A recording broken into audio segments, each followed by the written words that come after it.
Hi friends, నేను మీ నాని ప్రభాకర్. మీరు చూస్తున్నారు టెక్లాజిక్ ఛానల్. ఫ్రెండ్స్, ఈరోజు మనం Realme 14 pro plus mobile phone అన్బాక్సింగ్తో పాటు మొబైల్ ఎలా ఉంది అనే విషయాన్ని అయితే తెలుసుకోబోతున్నాము. ఈ మొబైల్ నా దగ్గరికి వచ్చి దాదాపుగా 2 వారాలు అవుతుంది. 2 వారాల నుంచి ఈ మొబైల్ని అయితే నేను టెస్ట్ చేస్తున్నాను. ఈ మొబైల్ మనకి రియల్మీ 13 ప్రో ప్లస్ ఉంది కదా, ఆ మొబైల్కి సక్సెస్ అనమాట. యాక్చువల్గా 12 ప్రో ప్లస్ చాలా మంచి సక్సెస్ అయింది. దానికి కారణం ఏంటంటే అందులోని కెమెరాస్. 13 ప్రో ప్లస్లో అలాంటి కెమెరాస్ ఇవ్వలేదని చాలామంది ఆ మొబైల్ కూడా అవాయిడ్ చేశారు. సో రియల్మీ వాళ్ళ గోడు విన్నట్టుంది. సో ఈ మొబైల్ మనకి 13 ప్రో ప్లస్తో కంపేర్ చేస్తే చాలా వరకు అప్గ్రేడ్ అయితే చేశారు. సో అందులో చూసుకుంటే మనకి కెమెరాస్ మెయిన్. ఆ తర్వాత మనకి ఇది IP69 రేటింగ్తో వస్తుంది. మిలిటరీ గ్రేడ్ షాక్ ప్రూఫ్ కూడా ఉంది. ఇక బ్యాటరీ కూడా పెంచారు. మీకు 6000 mAh బ్యాటరీని ఇస్తున్నారు. అలాగే క్వాడ్ కర్వ్తో తీసుకొచ్చారు. సో ఇలాగ మంచి మంచి మార్పులు అయితే చేశారు. సో ముందు అన్బాక్సింగ్ వీడియో అయితే చూసేయండి, ఆ తర్వాత ఈ మొబైల్ గురించి మనం మాట్లాడుకుందాం. సో మొబైల్ ఫోన్ బాక్స్ అయితే మనకి ఈ విధంగా వస్తుంది అనమాట. ఎల్లో కలర్లో ఎప్పుడు వీళ్ళు తీసుకొచ్చినట్టుగానే తీసుకొచ్చారు. ఇక్కడ 14 ప్రో ప్లస్ అని చెప్పి రాస్తుంది. ఇక్కడ రియల్మీ బ్రాండింగ్ ఉంది. ఏ ఫీచర్స్ అయితే మనకి ఈ మొబైల్స్లో ఉంటాయి, సో అదే ఇక్కడ మీకు రాశారు. ఇంకా ఇటు పక్కన చూస్తే రియల్మీ 14 ప్రో ప్లస్ అని చెప్పి రాస్తుంది. ఇంకా బ్యాక్ సైడ్ కొన్ని స్పెసిఫికేషన్స్ ఉన్నాయి. 50 megapixel dual Sony OIS camera, Sony 3x periscope OIS camera, 120 hertz quad curve AMOLED display, Snapdragon 7s generation 3 processor, 6000 mAh battery, 80 watt ultra charge, IP69 water resistance and drop రెసిస్టెన్స్తో వస్తుందని చెప్పేసి ఇక్కడైతే రాస్తుంది. అలాగే colour చూస్తే బ్లికనర్ purple అని చెప్పి ఉంది. సో అంటే పర్పుల్ కలర్ అనమాట. నా దగ్గర ఉన్నది 8GB 256GB వేరియంట్. ఇక ఆలస్యం చేయకుండా బాక్స్ సీల్ ఓపెన్ చేసేద్దాం. సో ఎంఆర్పి ప్రైస్ అయితే ఇంకా ఇక దీని మీద రాయలేదు. 30,000 లోపే ఈ మొబైల్ ప్రైస్ అయితే ఉండే అవకాశం ఉంది. సో ఇంకా బాక్స్ ఓపెన్ చేసిన తర్వాత ఈ బాక్స్లో హోల్ సీల్ స్టిక్కర్స్ ఉన్నాయి, సిమ్ టూల్ ఉంది, క్విక్ స్టార్ట్ గైడ్, ఒక సిలికాన్ బ్యాక్ కేస్ని అయితే ప్రొవైడ్ చేస్తున్నారు. సో ఈ బ్యాక్ కేస్ మనకి మ్యాట్ ఫినిష్తో వస్తుంది, కంప్లీట్ ట్రాన్స్పరెంట్ అయితే కాదు. మొబైల్ లుక్ అయితే కనబడదు అది వేసిన తర్వాత. సో ఇది పర్పుల్ కలర్. సో కలర్ చూసారు కదా, ఈ విధంగా చాలా ప్లెయిన్ ఉంది. సో చూద్దాం, మనం మాట్లాడుకుందాం తర్వాత దీని గురించి.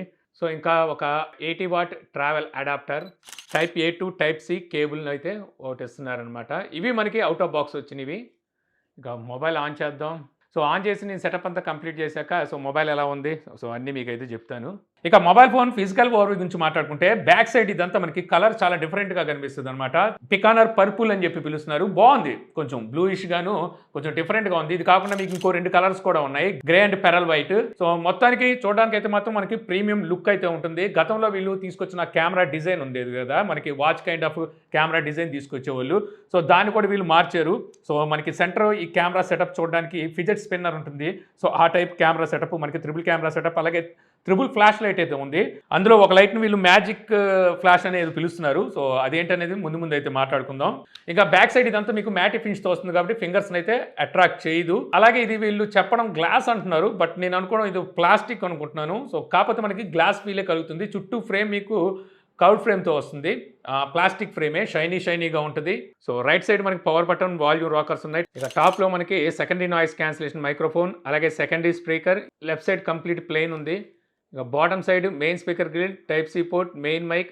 సో ఈ సిమ్ స్లాట్ మీకు డ్యూయల్ సిమ్ సపోర్ట్తో వస్తుంది అనమాట. 2 సిమ్ కార్డులు ఎట్ ఎ టైం యూజ్ చేయొచ్చు. మెమరీ కార్డ్ ఆప్షన్ అయితే లేదు. సో బిల్టిన్ మెమరీతో మీరు సరిపెట్టుకోవాల్సి ఉంటుంది. ఇక మొబైల్ ఫోన్ థిక్నెస్ మీకు 7.99 mm థిక్నెస్ ఉంటుంది. వెయిట్ వచ్చేసరికి మీకు 100-200 గ్రామ్స్లో మీకు వెయిట్ వస్తుంది. ఇక ఇందులో మీకు IP69 dust and water resistant ఉందని చెప్పాను కదా, IP68తో కంపేర్ చేస్తే ఇంకా ఎక్కువ అని చెప్పాలి. అంటే ఫోర్స్గా వచ్చే వాటర్ నుంచి కూడా ఇది సర్వైవ్ కాగలదు. అలాగే మిలిటరీ గ్రేడ్ షాక్ ప్రూఫ్ కూడా అయితే ఉంది. సో కింద పడినా సరే, అంటే క్యాజువల్గా కింద పడుతున్నప్పుడు ఏమి కాదు. అలా అని చెప్పేసి బలవంతంగా మీరు కింద పడేస్తారా ఖచ్చితంగా బ్రేక్ అవుతుంది. ఇక అలాగే rain water smart touch feature కూడా ఇచ్చారు. సో మనం రెయిన్ వాటర్లో కూడా మొబైల్ అయితే ఆపరేట్ చేయగలం. ఇక మనం డిస్ప్లే వైపుకి వచ్చేస్తే డిస్ప్లే మాత్రం చాలా అట్రాక్టివ్ డిస్ప్లే. ఇది క్వాడ్ కర్వ్తో అయితే ఈ డిస్ప్లే ఉంటుంది. చాలా నారో బెజల్తో తీసుకొచ్చారు. ఉన్నాయా లేవా అన్నట్టుగా మనకి బెజల్స్ అయితే ఉంటాయి. స్క్రీన్ టు బాడీ రేషియో 91% ఉంటుందన్నమాట. ఈ డిస్ప్లేకి ప్రొటెక్షన్గా వీళ్ళు కార్నింగ్ గొరిల్లా గ్లాస్ 7i ప్రొటెక్షన్గా అయితే ఇచ్చారు. మనకి పంచువోల్తో అయితే ఈ డిస్ప్లే వస్తుంది. ఈ డిస్ప్లే సైజ్ మీకు 6.83 ఇంచెస్ 1.5K రెజల్యూషన్తో AMOLED డిస్ప్లేని అయితే ఇచ్చారు. 10-bit డిస్ప్లే ఇది. మనకి 120 హెర్ట్జ్ డిస్ప్లే రీఫ్రెష్ రేట్ ఉంటుంది. సో ఆపరేటింగ్ మనకి చాలా స్మూత్ ఉంటుంది అనమాట. ఇక 1500 నిట్స్ మీకు పీక్ బ్రైట్నెస్ నిట్స్ని అయితే ప్రొవైడ్ చేస్తున్నారు. ఇంకా HDR10 సపోర్ట్ అయితే ఉంటుంది. వైడ్ వన్ L1 సపోర్ట్ ఉంది. కాకపోతే మీకు నెట్‌ఫ్లిక్స్‌లో వీడియోస్‌కి హెచ్‌డీఆర్ సపోర్ట్ అయితే ఇవ్వలేదు.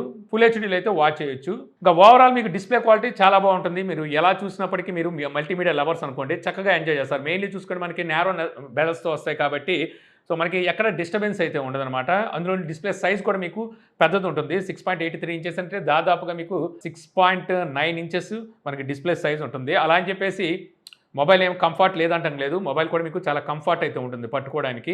ఇక ఆల్వేస్ ఆన్ డిస్‌ప్లే సపోర్ట్ కూడా ఇస్తున్నారు. సో మీకు కావాల్సిన క్లాక్స్‌ని అయితే మీరు పెట్టుకోవచ్చు. ఆల్వేస్ ఆన్ డిస్‌ప్లే అంటే ఎప్పుడు ఆన్‌లోనే అయితే ఉండదు. కాసేపటి తర్వాత ఆఫ్ అయిపోద్ది. మళ్ళీ మీరు మొబైల్ చేతితో తీసుకోగానే మీకు క్లాక్ అయితే కనిపిస్తుంది. వేకప్ డిస్‌ప్లే అని చెప్పాలి. ఇన్ డిస్‌ప్లే ఫింగర్ ప్రింట్‌తో వస్తుంది. మనకి ఫింగర్ ప్రింట్ యాక్యురసీ బాగుంది. అలాగే స్పీడ్‌గా కూడా అన్లాక్ అవుతుంది. ఫేస్ అన్లాక్ కూడా ప్రొవైడ్ చేస్తున్నారు. కాకపోతే చాలా బ్రాండ్లు నేను చూస్తున్నాను కదా ఇన్ డిస్‌ప్లే ఫింగర్ ప్రింట్ కిందకి తీసుకొస్తున్నారు. కొంచెం పైకి తీసుకొస్తే బెటరు. ఇక ఆడియో అవుట్‌పుట్ విషయానికి వస్తే మీకు స్టీరియో స్పీకర్స్‌ని అయితే ప్రొవైడ్ చేస్తున్నారు. డ్యూయల్ స్టీరియో స్పీకర్స్ అయితే మొబైల్‌కి ఉంటాయి. లౌడ్‌నెస్ మీకు చాలా బాగుంటుంది. డాల్బీ అట్మాస్ అయితే ఇవ్వలేదు. వీళ్ళ ఓ రియాలిటీ ఉంటాయి కదా సో అందులోకి వెళ్ళి మీరు మ్యూజిక్ ఎఫెక్ట్స్ని అయితే చేంజ్ చేసుకోవచ్చు. కస్టమైజ్ చేసుకోవచ్చు మీరు మ్యూజిక్ ఎఫెక్ట్స్ని. కాకపోతే ఇయర్ ఫోన్స్ ఉంటేనే వీటిని యాక్సెస్ చేయగలరు. కానీ దీనికి 3.5 ఆడియో పోర్ట్ని అయితే ప్రొవైడ్ చేయట్లేదు. అలాగే ఎఫ్ఎం రేడియో కూడా ఇవ్వట్లేదు. ఆడియో అవుట్పుట్ అయితే మీకు బాగుంది. లౌడ్‌నెస్ బాగుంది. ఇక హ్యాప్టిక్ ఫీడ్‌బ్యాక్ కూడా చాలా బాగుంది. చాలా స్మూత్‌గా అయితే ఇచ్చారు. సో మనం మెనూ వాడుతున్నా లేకపోతే కీబోర్డు టైప్ చేస్తున్నా సో ఎక్కడైతే హ్యాప్టిక్ పనితనం ఉంటుందో అక్కడ చాలా బాగుందని చెప్పాలి. చాలా స్మూత్‌గా ఉంది గతంతో కంపేర్ చేస్తే. ఇక ఆపరేటింగ్ సిస్టమ్ మీకు ఆండ్రాయిడ్ 15 బేస్డ్ రియల్‌మీ UI 6.0తో అయితే వస్తుంది. సో గతంతో కంపేర్ చేస్తే మనకి ఆపరేటింగ్ సిస్టమ్‌లో ఆ మార్పుల్లో బ్లోట్‌వేర్ ఏమైనా లేకుండా పోద్దా అంటే లేదు. బ్లోట్‌వేర్ అయితే అలాగే ఉంది. సో వద్దనుకుంటే బ్లోట్‌వేర్ అయితే అన్‌ఇన్‌స్టాల్ చేసుకోవాల్సిందే. ఇక రెగ్యులర్‌గా ఇచ్చే యాప్స్ అయితే ఉన్నాయి. మనకి hide apps, dual app support అయితే ఉంది. కాల్ రికార్డింగ్ ఫీచర్ ఉంది. కానీ కాల్ రికార్డ్ చేసేటప్పుడు అవతల వాళ్ళకైతే తెలిసిపోతుంది. ఇవి కాకుండా మీకు ఏఐ ఫీచర్స్ని కూడా అయితే ప్రొవైడ్ చేస్తున్నారు. ఇక ప్రాసెసర్ మనకి స్నాప్డ్రాగన్ 7S జనరేషన్ 3 ఈ ప్రాసెసర్ అయితే ఉంటుంది. UFS 3.1 స్టోరేజ్ టైప్ ఉంటే LPDDR4X ర్యామ్ టైప్ ఉంటుంది. అంటూ 8,15,000 స్కోర్ అయితే చేసిందనమాట. సో నేను అనుకున్న దాని మీద బెటర్ స్కోరే చేసిందని చెప్పొచ్చు. ఇక CPU థ్రాట్లింగ్లో 87% మ్యాక్సిమం పర్ఫార్మెన్స్ తీసుకుంది. అంటే 13% డ్రాప్ కనబడింది. అంటే పర్వాలేదు బాగానే నిలబడిందని చెప్పాలి. ఇక కూలింగ్ సిస్టమ్ కూడా ఇచ్చారు. లార్జ్ కూలింగ్ సిస్టమ్ని అయితే ఇందులో ప్రొవైడ్ చేసామంటున్నారు. అంటే మనకి హీట్ అనేది చాలా వరకు ఇది రిడ్యూస్ చేస్తుంది, తగ్గిస్తుంది. మీరు గేమ్స్ ఎక్కువగా ఆడుతున్నారు అనుకోండి అక్కడ థ్రాట్లింగ్ అలాగే ఫ్రేమ్ డ్రాప్స్ లేకుండా చూసుకుంటుంది. ఇక గేమ్స్లో చూసుకుంటే కాల్ ఆఫ్ డ్యూటీలో వీళ్ళు చెప్పేది ఏంటంటే 120 ఫ్రేమ్స్ వరకు మనకి సపోర్ట్ అయితే ఉందని చెప్పి వీళ్ళు చెప్తున్నారు. బట్ నేను చెక్ చేసినప్పుడు ఆ ఫ్రేమ్స్లో అల్ట్రా అయితే చూపించలేదు, మ్యాక్స్ వరకే చూపించింది. వీళ్ళు చెప్పడం అయితే మాత్రం 120 ఫ్రేమ్స్ వరకు సపోర్ట్ చేస్తుంది అంటున్నారు. మరి చూడాలి అప్డేట్ ద్వారా ఏమైనా ప్రొవైడ్ చేస్తారేమో. కాకపోతే గేమ్స్ ఆడేటప్పుడు మనకి ఎక్కడ ల్యాక్స్ కానీ ఫ్రేమ్ డ్రాప్స్ కానీ ఏమీ లేవు. చక్కగా మీరు గేమ్స్ని అయితే ఆడుకోవచ్చు. అలాగే హీటింగ్ ఇష్యూ కూడా ఏమీ లేదు. ఇక బ్యాటరీ విషయానికి వస్తే ఇందులో మీకు 6000 mAh బ్యాటరీని అయితే ప్రొవైడ్ చేస్తున్నారు. అలాగే 80 వాట్ ఫాస్ట్ ఛార్జింగ్ అయితే మొబైల్ సపోర్ట్ చేస్తుంది. ఈ ఛార్జర్ యూజ్ చేసి మీరు ఈ మొబైల్ని ఛార్జ్ చేస్తే 1.5 అవర్లో మీకు ఫుల్ ఛార్జ్ అవుతుందన్నమాట. ఒకసారి ఫుల్ ఛార్జ్ చేసుకున్నారంటే మీకు ఫుల్ డే బ్యాటరీ బ్యాకప్ అయితే అందిస్తుంది. అంటే 6000 mAh బ్యాటరీ కదా, హెవీగా ఆడినా మీరు ఫుల్ డే అయితే వాడుకోగలరు. లేదు మీరు లైట్ యూజర్ అనుకోండి మీకు 1.5 డే 2 డేస్ కూడా బ్యాటరీ బ్యాకప్ వస్తుంది.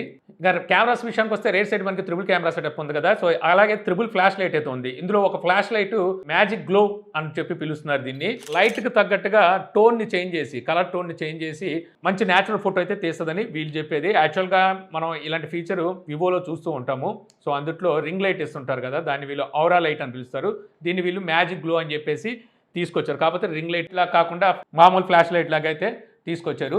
ఇక కెమెరాస్లో చూస్తే మనకి main camera Sony IMX896 50 megapixel OIS camera అయితే ఉంటుంది. Secondary camera periscope telephoto sensor, ఇది సోనీ IMX882 50 మెగాపిక్సెల్ సెన్సార్, ఇది కూడా మనకి OIS సపోర్ట్ అయితే చేస్తుంది.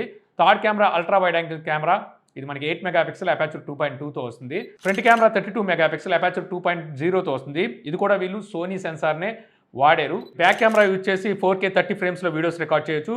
అలాగే 18x వరకు జూమ్ చేసి కూడా వీడియోస్ని రికార్డ్ చేయొచ్చు అనమాట 4Kలో. అల్ట్రా స్టడీ కనుక ఆన్ చేశారంటే 1080pలో 60 ఫ్రేమ్స్లో మీరు వీడియోస్ని అయితే రికార్డ్ చేయగలరు. ఇక ఫ్రంట్ కెమెరా కూడా మీకు 4K 30 ఫ్రేమ్స్ సపోర్ట్ అయితే ఉంది. అలాగే 1080p 30 ఫ్రేమ్స్లో ఉంటుంది, 60 ఫ్రేమ్స్ అయితే ఇవ్వలేదు. ఇంక ఇది back camera 4K sample. So stabilization పర్వాలేదు, మీకు ఇక్కడ బాగానే ఉందని చెప్పొచ్చు. అలాగే వీడియో క్వాలిటీ కూడా బాగానే ఉంది. ఇది back camera ultra study mode on చేసిన తర్వాత తీసింది. ఇక్కడ మీకు 1080pలో వీడియో అయితే రికార్డ్ అవుతుంది. ఇక్కడ స్టెబిలైజేషన్ అయితే బాగుంది. ఇంకా ఇది కూడా మీకు back camera portrait video recording. So background మీరు బ్లర్ ఎఫెక్ట్ ఎలాగ తీసుకుందనేది ఇక్కడ చూడొచ్చు. సో ఇక్కడ కూడా మీకు చాలా చక్కగా అయితే తీసుకుంది. ఇక ఇది dual view video recording vloggers కోసం. సో ఇదైతే స్టెబిలైజేషన్ అంత బాగాలేదు, క్లారిటీ కూడా అంతగా అయితే లేదు.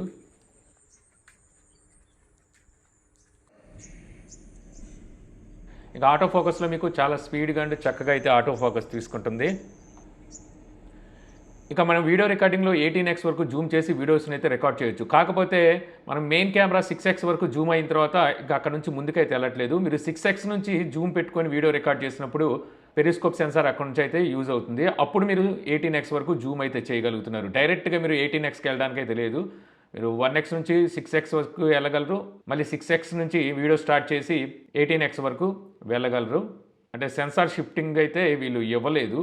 ఇక ఈ వీడియో వచ్చరికి ఫిల్మ్ మోడ్లో రికార్డ్ చేసింది. సో ఫిల్మ్ మోడ్లో మనకి స్కోప్ అయితే ఈ విధంగా వస్తుందన్నమాట. ఇక ఈ వీడియో నేను ఫ్రంట్ కెమెరా 4Kలో అయితే రికార్డ్ చేస్తున్నాను. సో ఇక్కడ మీకు వైడ్ చూసారు కదా, ఇంత వైడ్ అయితే వస్తుంది. ఇక్కడ మనకి 0.8x జూమ్ అయితే ఉంది. ఇప్పుడు నేను ఇది 1x జూము. సో ఫ్రంట్ కెమెరాలో కూడా మనకి వైడ్ అయితే ఇచ్చారు. ఇక ఫ్రంట్ కెమెరా స్టెబిలైజేషన్ ఆన్ చేశాను. ఇక్కడ వచ్చరికి మీకు 1080p 30 ఫ్రేమ్స్లో అయితే వీడియో రికార్డ్ అవుతుంది. సో ఇక్కడ మీకు స్టెబిలైజేషన్ ఏ విధంగా ఉంది, అలాగే ఫోకస్ ఎలా తీసుకుంటుంది అనేది మీరు గమనించవచ్చు. ఇక ఈ video front camera portrait video. So background blur effect అయితే మీకు ఈ విధంగా వస్తుంది. ఇక బ్యాక్ కెమెరా మనం 120x వరకు జూమ్ చేసి ఫొటోస్ని అయితే క్యాప్చర్ చేయొచ్చు. సో ఇక్కడ మీరు చూస్తున్నారు ఇది 120xలో మీకు ఇటువంటి ఫొటోస్ అయితే క్యాప్చర్ అవుతాయి. యాక్చువల్గా మనం 120xలో జూమ్ చేసి ఫొటోస్ క్యాప్చర్ చేసేటప్పుడు చాలా బ్లర్రీగా పడుతుంది అనమాట. దానికి ఏ క్లారిటీని అయితే యాడ్ చేస్తుంది. సో 120x అంటే అంత మరీ క్లారిటీగా అయితే ఏం లేదు. 60x వరకు ఓకే, పర్వాలేదు. ఇంకా 60x దాటిన తర్వాత చాలా వరకు బ్లర్రీగా ఫొటోస్ని అయితే క్యాప్చర్ చేస్తుంది. ఇక బ్యాక్ కెమెరా యూజ్ చేసి తీసిన మరికొన్ని పిక్చర్స్ మీరు ఇక్కడైతే చూడొచ్చు. ఇక్కడ మీకు కలర్స్ ఎలా తీసుకుంది, అలాగే ఫోకసింగ్ ఎలాగుంది, డీటెయిల్స్ ఎలా క్యాప్చర్ చేసింది అనేది మీకు ఇక్కడ డీటెయిల్గా తెలుస్తుంది.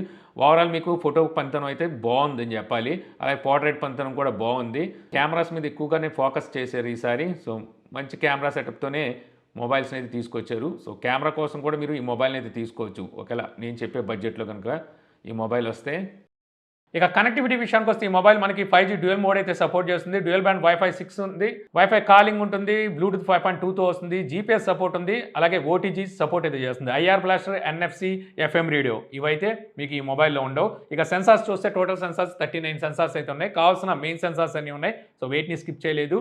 ఇక ఓవరాల్గా మొబైల్ అయితే బాగుంది. లుక్ వైజ్గా చూస్తే కొంచెం ఫ్రెష్ ఫీలింగ్ అయితే కలుగుతుంది. అలాగే కలర్ కూడా మనకి కొంచెం డిఫరెంట్గా అయితే ఉంది. క్వాడ్ కర్వ్ డిస్ప్లే కాబట్టి డిస్ప్లే నారో బెజల్స్తో రావడంతో చాలా ఆకర్షణీయంగా అయితే ఉందన్నమాట.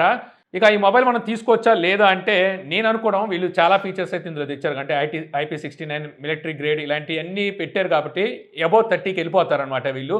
సో అబౌవ్ 30కి వెళ్ళిపోతే ఇందులో కొన్ని మనం మైనస్లు కూడా చూడాలి. అందులో LPDDR4X ర్యామ్ ఉంది, 5X ఇవ్వాలి, అలాగే UFS 4.0 ఇవ్వకుండా 3.1 ఇచ్చారు. ఇవి కూడా ఇక్కడ మ్యాటర్ అయితే చేస్తాయి. అలాగే కెమెరాలో చూస్తే మీకు లైట్గా కొన్ని మైనస్లు అయితే ఉన్నాయి. సో ఇవన్నీ మీరు అప్డేట్ ద్వారా ఏమైనా క్లియర్ చేస్తారేమో చూడాలి. సో నేనైతే అండర్ 30Kలో తీసుకొస్తే మాత్రం ఎక్సలెంట్ మొబైల్ అయిద్దని చెప్తాను. రియల్మీ 12 Pro Plus కానీ 13 Pro Plus కానీ వాడుతుంటే దీనికి అప్గ్రేడ్ అవ్వచ్చు అంటే మేము ఆల్రెడీ కర్వ్ డిస్ప్లేతో ఎక్కిపోయి ఉన్నాము, కొంచెం డిఫరెంట్గా మొబైల్ తీసుకోవాలి అనుకుంటే సో అటువంటి సిచ్యువేషన్లో ఈ మొబైల్ అయితే మీరు తీసుకోవచ్చు. డిస్ప్లే కోసం మెయిన్ మనకి చూసుకుంటే తీసుకోవచ్చు అనమాట. అది కూడా మనకి 30,000 లోపు మొబైల్ కనుక తీసుకొస్తే.